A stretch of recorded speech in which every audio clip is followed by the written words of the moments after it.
ദൈവത്തിന് സ്തുതി. ദൈവത്തിന് സ്തുതി. ഈ ആഗമന കാലത്തിന്റെ ആരംഭത്തിൽ വചനം ശ്രവിക്കുന്ന നമ്മൾ, അച്ഛൻ പറയുകയുണ്ടായി, വചനം നമ്മുടെ ഹൃദയത്തിൽ ആവഹിക്കണം.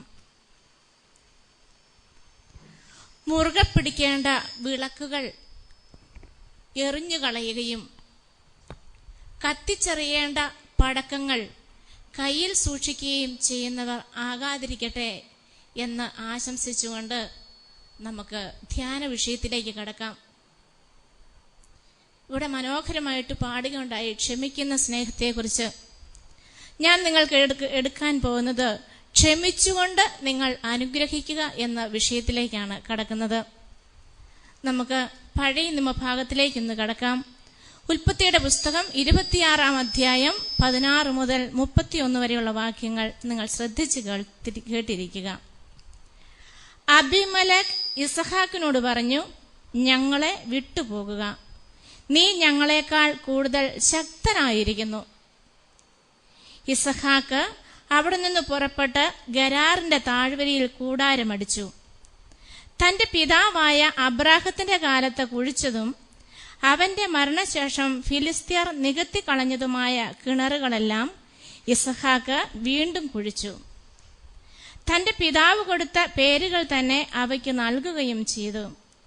താഴ്വരയിൽ കിണർ കുഴിച്ചുകൊണ്ടിരിക്കെ ഇസഹാക്കിന്റെ വേലക്കാർ ഒരു നീരുറവ കണ്ടെത്തി. ഗരാറിലെ ഇടയന്മാർ ഇത് ഞങ്ങളുടെ ഉറവയാണ് എന്ന് പറഞ്ഞ് ഇസഹാക്കിന്റെ ഇടയന്മാരുമായി വഴക്കുണ്ടാക്കി. അവർ തന്നോട് വഴക്കിനു വരുന്നത് കണ്ട് അവൻ ആ കിണറിന് ഏസക്ക് എന്ന് പേരിട്ടു. അവർ വീണ്ടും ഒരു കിണർ കുഴിച്ചു. അതിനെ ചൊല്ലിയും വഴക്കുണ്ടായി. അതുകൊണ്ട് അതിന് അവർ സിത്തന എന്ന് പേര് വിളിച്ചു. അവിടെ നിന്ന് മാറി അകലെ അവർ വേറൊരു കിണർ കുഴിച്ചു. അതിന്റെ പേരിൽ വഴക്കുണ്ടായില്ല. അവൻ അതിന് റഹോബോത്ത് എന്ന് പേരിട്ടു. കാരണം അവൻ പറഞ്ഞു, കർത്താവ് ഞങ്ങൾക്ക് ഇടം തന്നിരിക്കുന്നു, ഭൂമിയിൽ ഞങ്ങൾ സമൃദ്ധിയുള്ളവരാകും. അവിടെ നിന്ന് അവൻ ബേർഷബയിലേക്ക് പോയി. ആ രാത്രി തന്നെ കർത്താവ് അവന് പ്രത്യക്ഷപ്പെട്ട് അരുളി ചെയ്തു, നിന്റെ പിതാവായ അബ്രാഹത്തിന്റെ ദൈവമാണ് ഞാൻ, നീ ഭയപ്പെടേണ്ട, ഞാൻ നിന്നോട് കൂടെയുണ്ട്. എന്റെ ദാസനായ അബ്രാഹത്തെ പ്രതി ഞാൻ നിന്നെ അനുഗ്രഹിക്കും, നിന്റെ സന്തതികളെ വർദ്ധിപ്പിക്കുകയും ചെയ്യും. അതിനാൽ അവൻ അവിടെ ഒരു ബലിപീഠം നിർമ്മിച്ചു. കർത്താവിന്റെ നാമം വിളിച്ചപേക്ഷിച്ചു. അവൻ അവിടെ കൂടാരമടിച്ചു. ഇസഹാക്കിന്റെ ഭൃത്യന്മാർ അവിടെ ഒരു കിണർ കുഴിച്ചു. ഗരാറിൽ നിന്ന് അബീമേലെക്ക് തന്റെ ആലോചനക്കാരനായ അഹൂസത്തും സേനാധിപനായ ഫിക്കോളും ഒരുമിച്ച് ഇസഹാക്കിനെ കാണാൻ ചെന്നു. അവൻ അവരോട് ചോദിച്ചു, എന്നെ വെറുക്കുകയും നിങ്ങളുടെ നാട്ടിൽ നിന്ന് പുറത്താക്കുകയും ചെയ്ത നിങ്ങൾ എന്തിന് എന്റെ അടുക്കലേക്ക് വരുന്നു? അവർ പറഞ്ഞു, കർത്താവ് നിന്നോടുകൂടി ഉണ്ടെന്ന് ഞങ്ങൾക്ക് വ്യക്തമായിരിക്കുന്നു. അതുകൊണ്ട് നാം തമ്മിൽ സത്യം ചെയ്ത് ഒരു ഉടമ്പടി ഉണ്ടാക്കുക നല്ലതെന്ന് ഞങ്ങൾക്ക് തോന്നി.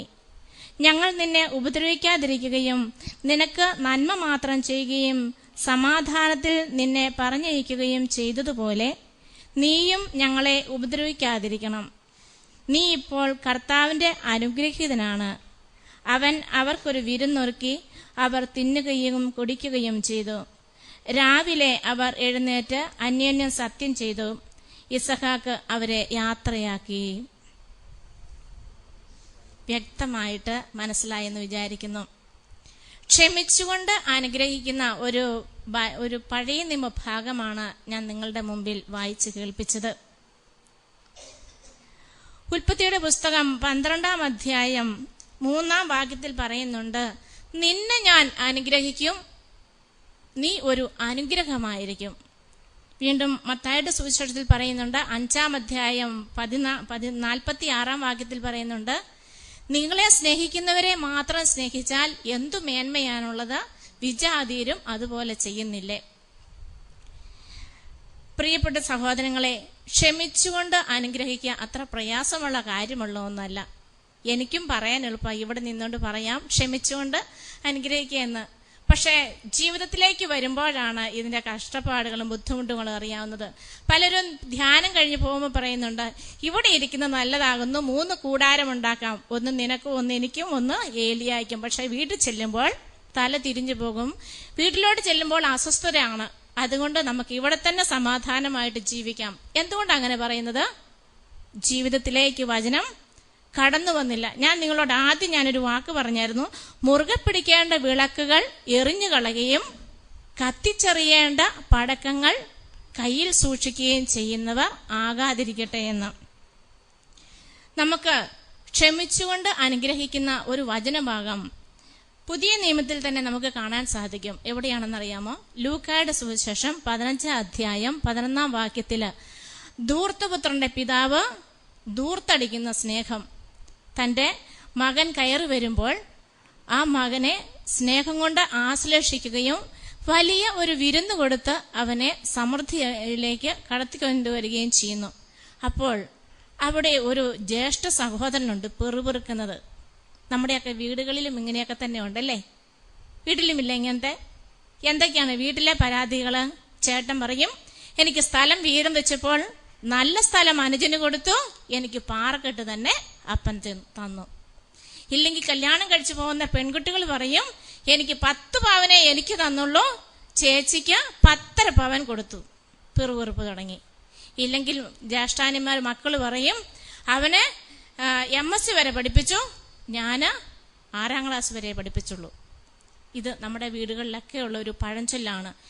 എന്തിനും പരാതികൾ പറയുന്ന SMS പോലെ ഒരു പരാതിയുടെ നീണ്ട ഒരു പട്ടിക നമ്മുടെ ഭവനങ്ങളിലെല്ലാം കാണും. അതുകൊണ്ട് വീടിനെ ഉദ്ദേശിച്ച്, ചുറ്റുവട്ടത്തെ ഉദ്ദേശിച്ച് മാത്രമാണ് ഞാൻ ഈ ക്ലാസ്സുകൾ നിങ്ങളുടെ മുമ്പിൽ അവതരിപ്പിക്കുന്നത്. എന്തിന്റെ ഒരു കുറവുള്ളത് കൊണ്ടാണ് ഇങ്ങനെ പരാതികൾ പറയുന്നത്? എന്തായിരിക്കും ആ കുറവ്?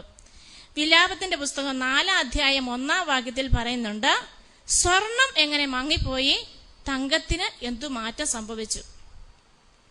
സ്വർണം എങ്ങനെ മങ്ങിപ്പോയി, തങ്കത്തിന് എന്ത് മാറ്റം സംഭവിച്ചു.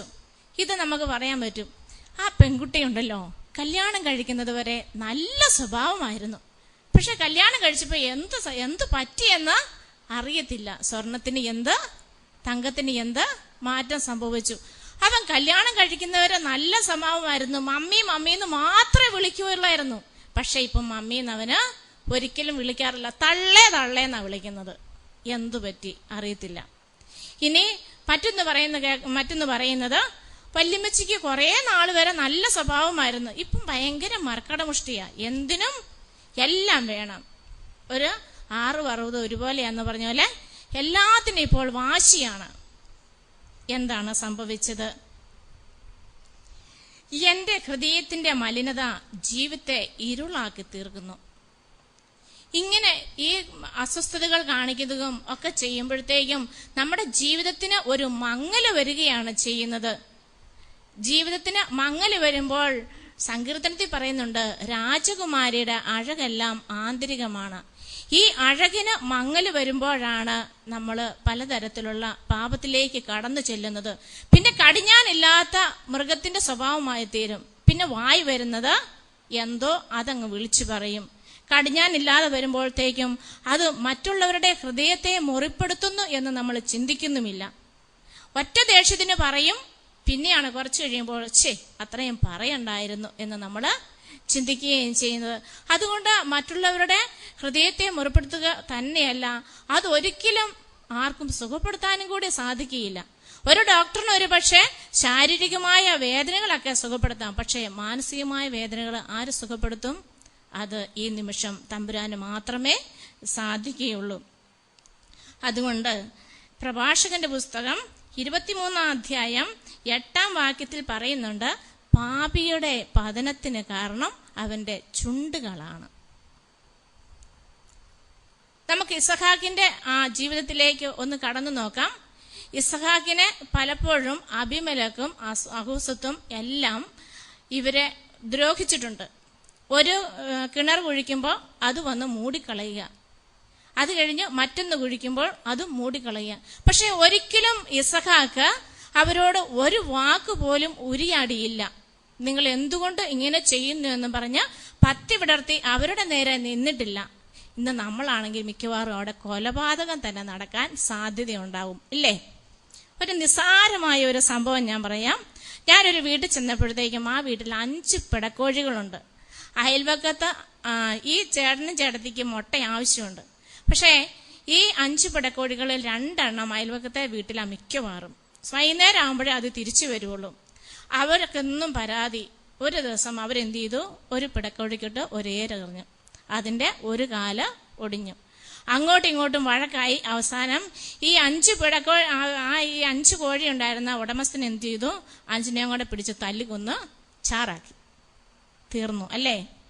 ഇവിടെ ഇസഹാക്കിന്റെ 1 കിണറല്ല, 2 അല്ല, 3 കിണർ മൂടിയിട്ടും അദ്ദേഹം ഒന്നും മിണ്ടിയില്ല. അവിടെ ക്ഷമിച്ച് അദ്ദേഹം അവരെ അനുഗ്രഹിച്ചു വിട്ടു, അല്ലേ? ഏറ്റവും അവസാനം ഇവനിൽ എന്തോ ഒരു ഗുണമുണ്ടെന്ന് മനസ്സിലാക്കിക്കൊണ്ട് ശത്രുക്കൾ വന്നപ്പോൾ അവർക്ക് എന്തു ചെയ്തു, വിരുന്ന് ഒരുക്കി കൊടുത്ത് അവരെ സമാധാനത്തിൽ വിട്ടയക്കുകയും ചെയ്തു. എന്തൊരു നല്ല മനോഭാവം!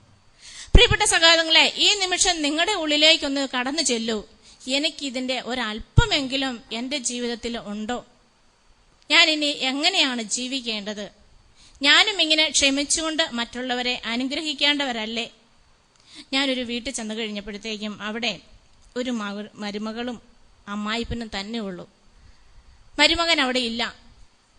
അപ്പൊ ആ വീട്ടിൽ ചെന്നപ്പോൾ ഈ അമ്മായിപ്പൻ എന്ന് പറയുന്ന ആ ചേട്ടന് കുറച്ച് നാളുകളായി സുഖമില്ലാതിരിക്കുക. 5 വർഷം കൊണ്ടാണ് ആ ചേട്ടൻ ഒരു വീട് പണിത് പൂർത്തിയാക്കിയത്. പക്ഷെ ആ വീട്ടിൽ ചെന്ന എന്നോട്, ഞാൻ തന്നെയാണ് ആ വീട്ടിലോട്ട് കയറി ചെല്ലുന്നത്, ആ ചാച്ചനെ കാണാൻ വേണ്ടി ഞാൻ ചെല്ലുകയാണ്.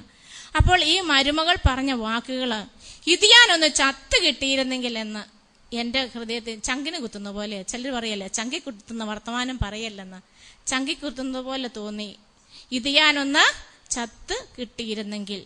എന്തുകൊണ്ടാണ് അങ്ങനെ പറഞ്ഞത്? പ്രായമായി കഴിയുമ്പോൾ അവർ തൊടുന്നതെല്ലാം കുറ്റമാണ്, സർവത്ര കുറ്റം.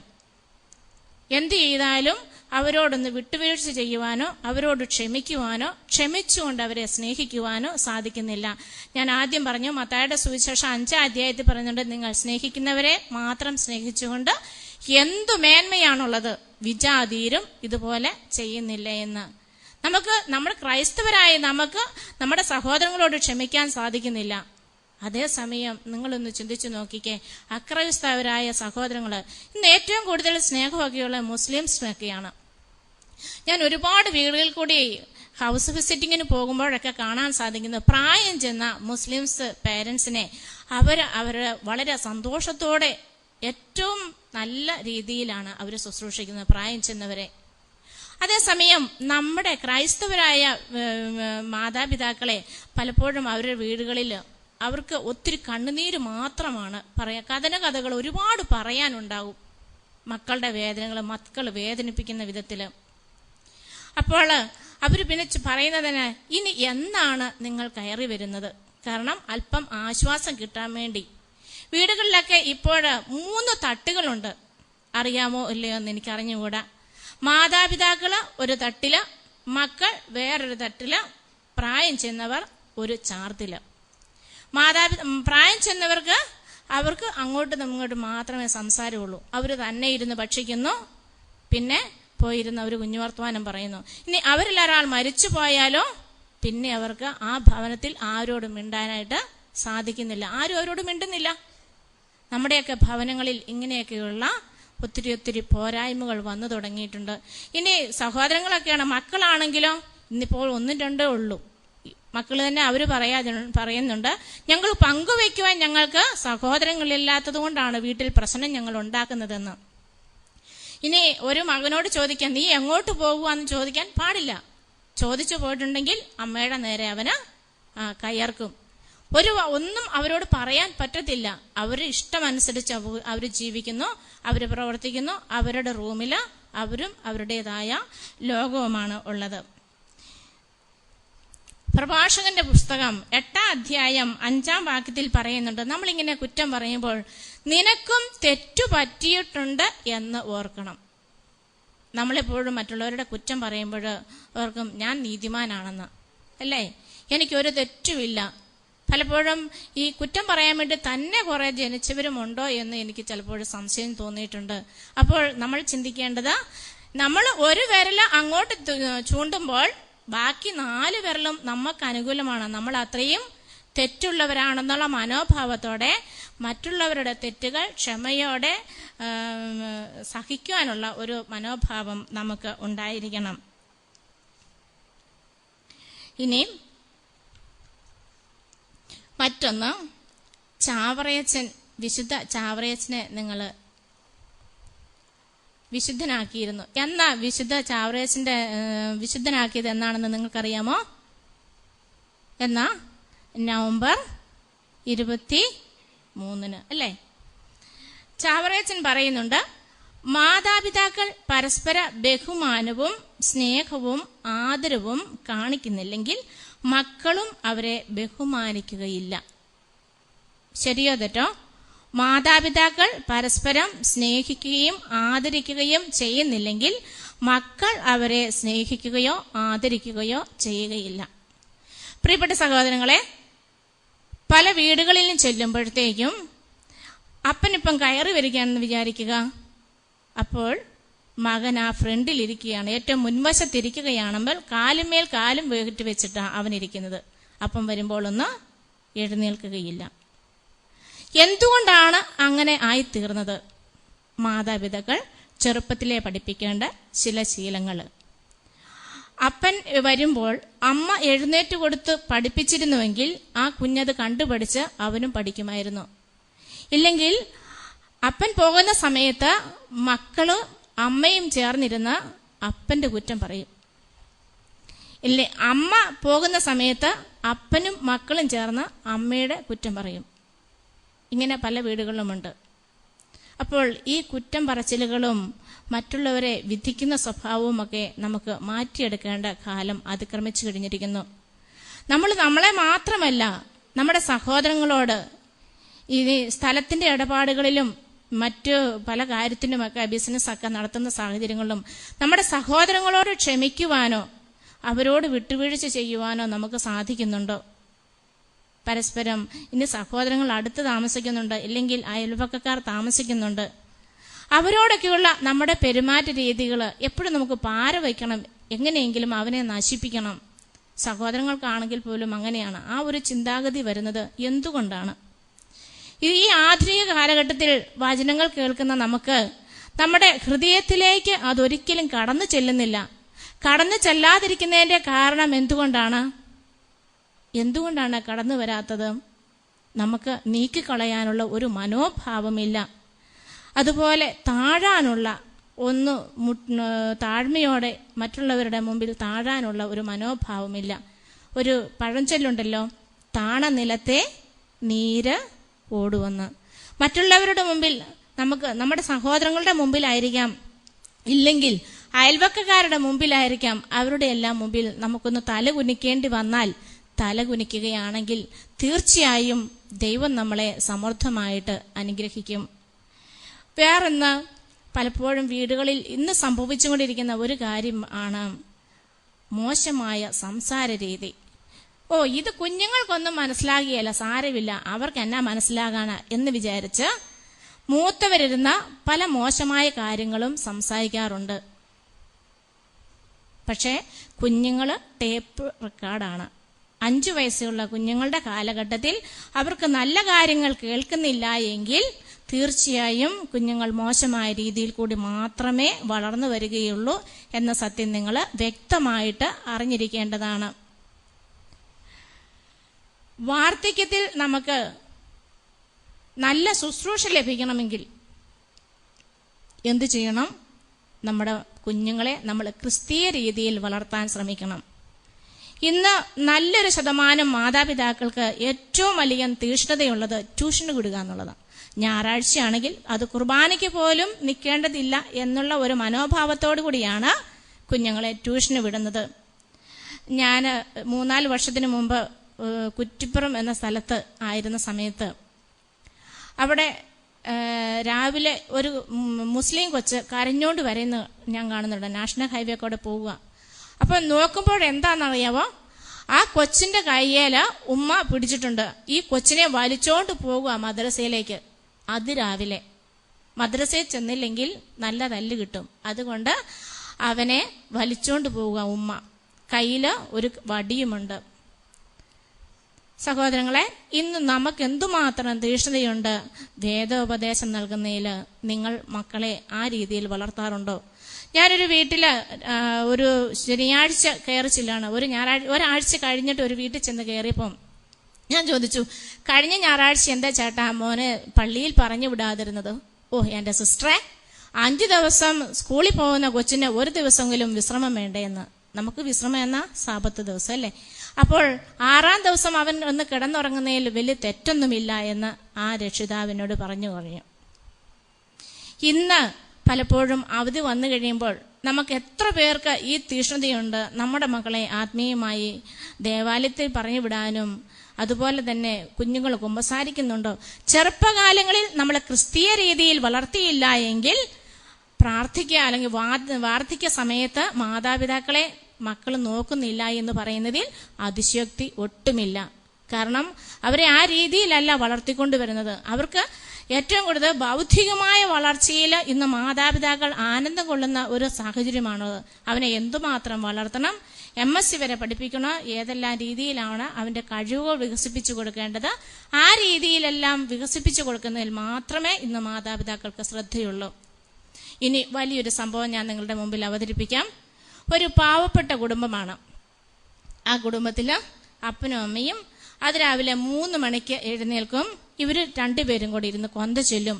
കൊന്ത ചൊല്ലിക്കഴിഞ്ഞിരുന്ന അപ്പന് റബ്ബർ വെട്ടാൻ പോവുകയും ചെയ്യും. അമ്മ അടുക്കളയിലേക്കും പോകുന്നു. 3 ആൺപിള്ളേരുണ്ട്. ഈ 3 ആൺപിള്ളേരും രാവിലെ സ്കൂളിൽ പോകുന്നതിന് മുമ്പ് അവർക്ക് ഈ ചോറ്റുപാത്രത്തിൽ ചോറും എടുത്ത് ഭക്ഷണമെല്ലാം ഒരുക്കി വെച്ചതിന് ശേഷം അപ്പൻ റബ്ബർ വെട്ടി വരും. അമ്മ അടുക്കളയിലെയും പണിയും തീർത്ത് പിള്ളേർക്കെല്ലാം ആക്കി വെച്ചതിന് ശേഷം അപ്പനും അമ്മയും പള്ളിയിൽ പോകും. നിങ്ങളോട് എല്ലാ ദിവസവും പള്ളിയിൽ പോകാനല്ല കേട്ടോ ഞാൻ പറഞ്ഞത്, ഒരു സംഭവം പറയുകയാണ്. അവര് പള്ളിയിൽ പോകും. അവധിക്കാലമാകുമ്പോൾ ഈ 3 പിള്ളേരെയും കൂട്ടിയായിരിക്കും മാതാപിതാക്കള് പള്ളിയിൽ പോകുന്നത്. ഇന്ന് ഈ 3 മക്കളും വലിയ വലിയ ഉന്നത പദവിയിൽ എത്തിയിരിക്കുന്ന മക്കളാണ്. പക്ഷേ ഇന്നും അവര് പള്ളിയിൽ പോകുന്ന കാര്യത്തില് വിമുഖത കാണിക്കാറില്ല. അവരും പോകും, അവരുടെ മക്കളും അവരോടൊപ്പം പള്ളിയിൽ ദേവാലയത്തിൽ പോകാറുണ്ട്. പ്രിയപ്പെട്ട സഹോദരങ്ങളെ, ഞാനിത് നിങ്ങളുടെ മുമ്പിൽ അവതരിപ്പിച്ചത് നമ്മുടെ ആത്മീയ ജീവിതത്തിന് മങ്ങലേറ്റിട്ടുണ്ടോ? സ്വർണത്തിന് എന്തു പറ്റി? തങ്കത്തിന് എന്താ ഇങ്ങനെ മങ്ങല് വന്നതെന്ന്? ഇത് നമ്മുടെ ജീവിതമാണ്. നമ്മുടെ ജീവിതത്തിന് പറ്റുന്ന മങ്ങലുകളാണ് ഇതെല്ലാം. നമ്മൾ കുറച്ചും കൂടെ ആത്മീയമായിട്ട് ഉണർവുള്ളവരായിരിക്കണം. പലപ്പോഴും വൈകുന്നേരത്തെ കുരിശുവര വീടുകളിൽ ഭിത്തിക്ക് ഉമ്മ കൊടുത്തുകൊണ്ടിരിക്കുകയാണെന്ന് എന്നോട് ഒരു ദിവസം ഒരു ചെറുപ്പക്കാരൻ പറയുകയുണ്ടായി. അതിനിടെ നീ എന്നാ ഭിത്തിക്ക് ഉമ്മ കൊടുക്കുന്ന? അല്ല, കുറെ കഴിയുമ്പോൾ ഞാനിരുന്ന് ഉറങ്ങിപ്പോവും. അപ്പോൾ ഭിത്തിയോട് ചേർന്ന് അവിടെ ഇരുന്ന് ഉറങ്ങിപ്പോവും. അപ്പം ഞാൻ വിചാരിച്ച് വേറെ എന്തെങ്കിലും ആയിരിക്കുന്ന വിചാരിച്ച്. അപ്പം വീടുകളിലൊക്കെ നമ്മുടെ പ്രാർത്ഥനകൾ, അതുപോലെ കൂതാശകളുടെ സ്വീകരണങ്ങൾ, ഇതൊക്കെ ഏത് രീതിയിലാണെന്ന് നമ്മളിപ്പോൾ ഈ നിമിഷം ഒന്ന് ചിന്തിച്ച് ആലോചിക്കേണ്ടതാണ്. നമുക്ക് ഒരു നിമിഷം കണ്ണുകൾ അടച്ചിരിക്കാം.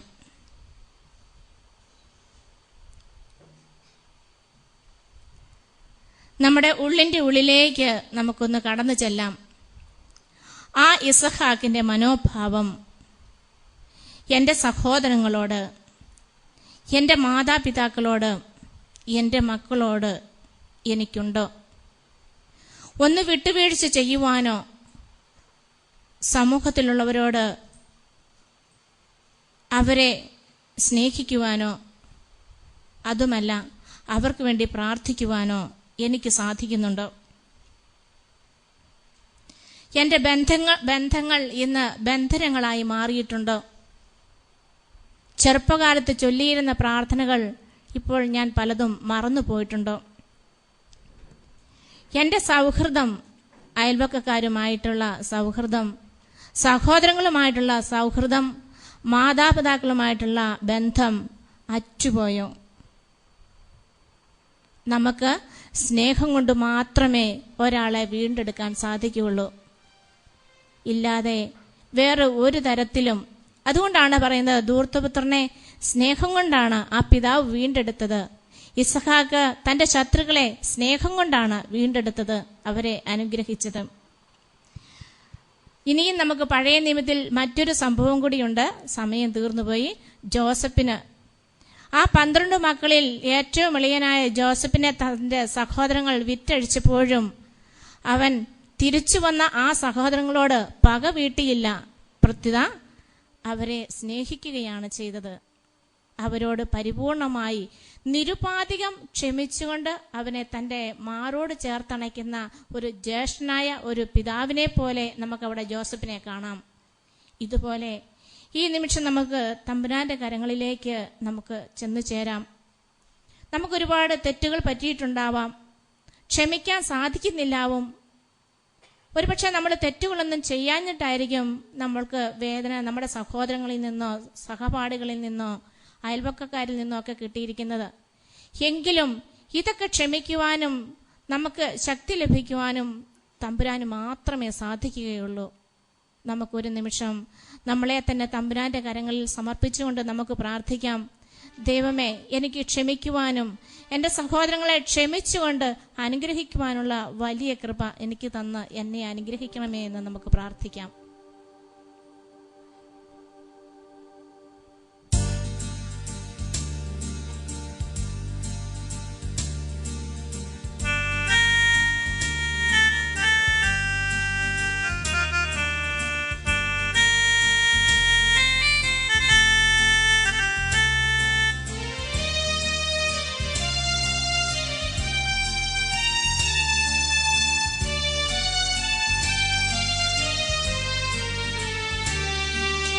കുരിശിലല്ലോ കാണുന്നു നാം സ്നേഹം, ക്ഷമിക്കുന്ന സ്നേഹം. കുരിശിലല്ലോ കാണുന്നു നാം പൂർണ്ണമായി ക്ഷമിക്കുന്ന സ്നേഹം. പിതാവേ ക്ഷമിക്കണമേ, എൻ പ്രിയരോടു ക്ഷമിക്കണമേ. പിതാവേ ക്ഷമിക്കണമേ, എൻ പ്രിയരോടു ക്ഷമിക്കണമേ. കുരിശിലല്ലോ കാണുന്നു നാം ഈ സ്നേഹം, ക്ഷമിക്കുന്ന സ്നേഹം.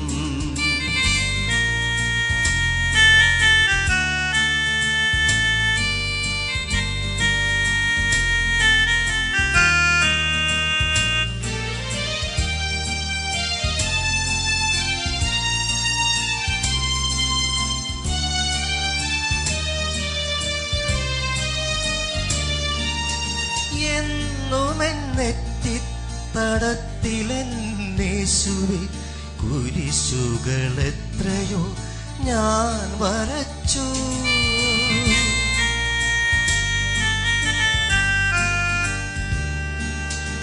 എന്നുമെന്നെത്തിത്തടത്തിലെന്നേശുവേ കുരിശുകളെത്രയോ ഞാൻ വരച്ചു. എന്നിട്ടുമെൻ്റെ മാതാപിതാക്കളോട്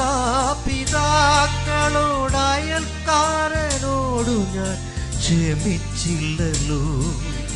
എന്നിട്ടുമൻ ജീവ പങ്കാളിയോടും സോദരരോടും ക്ഷമിച്ചില്ലല്ലോ.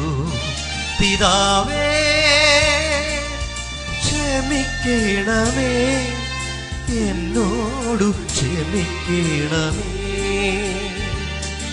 പിതാവേ ക്ഷമിക്കണമേ, എന്നോടു ക്ഷമിക്കണമേ.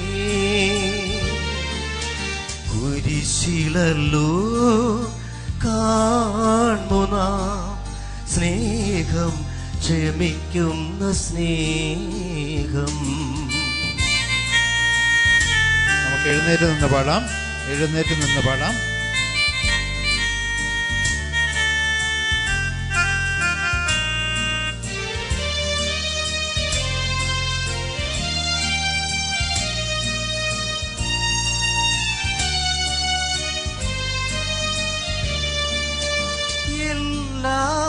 ക്ഷമിക്കുന്ന ദൈവമേ നീ നിന്റെ ഹൃദയമൻ ഹൃദയത്തിൽ ചേർത്തു വയ്ക്കൂ.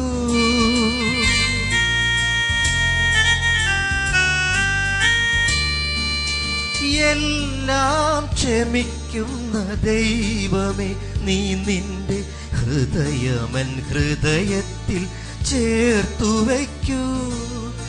എന്നും നൊമ്പരം തന്നവരോടെല്ലാം ക്ഷമിക്കാൻ ആർദ്രമാം മനസ്സു നൽകൂ. മറ്റുള്ളവർക്കു ഞാൻ ഇന്നോളമേകിയ നൊമ്പരങ്ങൾക്കെല്ലാം മാപ്പു നൽകൂ. പിതാവേ ക്ഷമിക്കണമേ, എന്നോട് ക്ഷമിക്കണമേ. പിതാവേ ക്ഷമിക്കണമേ, എന്നോട് ക്ഷമിക്കണമേ. കുരിശിലല്ലോ കാണുന്ന സ്നേഹം, ക്ഷമിക്കുന്ന സ്നേഹം. കുരിശിലല്ലോ കാണുന്ന പൂർണ്ണമായി ക്ഷമിക്കുന്ന സ്നേഹം. പിതാവേ ക്ഷമിക്കണമേ, പ്രിയരോട് ക്ഷമിക്കണമേ. പിതാവേ ക്ഷമിക്കണമേ, പ്രിയരോട് ക്ഷമിക്കണമേ. കുരിശിലല്ലോ കാണുന്ന സ്നേഹം, ക്ഷമിക്കുന്ന സ്നേഹം. കുരിശിലല്ലോ കാണുന്ന സ്നേഹം, ക്ഷമിക്കുന്ന സ്നേഹം.